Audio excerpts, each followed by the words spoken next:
আমরা দুনিয়াতে যাই করি না কেন, সর্বশেষ কথা হচ্ছে আমাদেরকে মরতে হবে। মৃত্যুর স্বাদ সবাইকে গ্রহণ করতে হবে। এই দুনিয়াতে এসেছি একা, যেতেও হবে একা।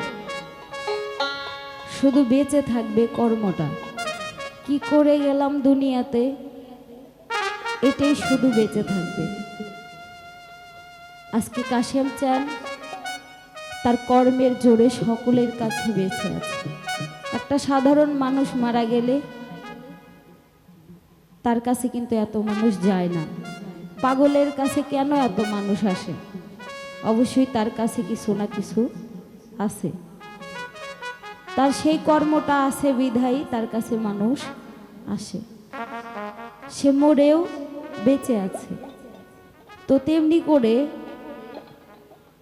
পৃথিবী থেকে সকলকেই বিদায় নিতে হবে। আজকে আমি এখানে আছি, কালকে নাও থাকতে পারি। আমার আজকে অনেক জোর আছে, কালকে এই জোরটা নাও থাকতে পারে।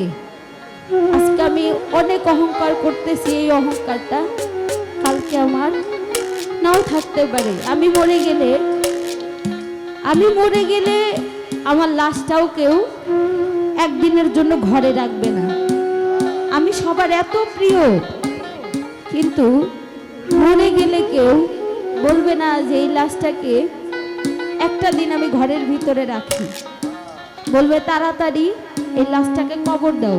যত তাড়াতাড়ি কবর দিবে তত তার জন্য মঙ্গল।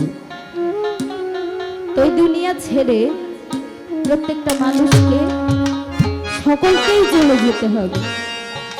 তো সেই দিক থেকে আমি একটু গান রাখছি, সকলকে ভালো লাগে।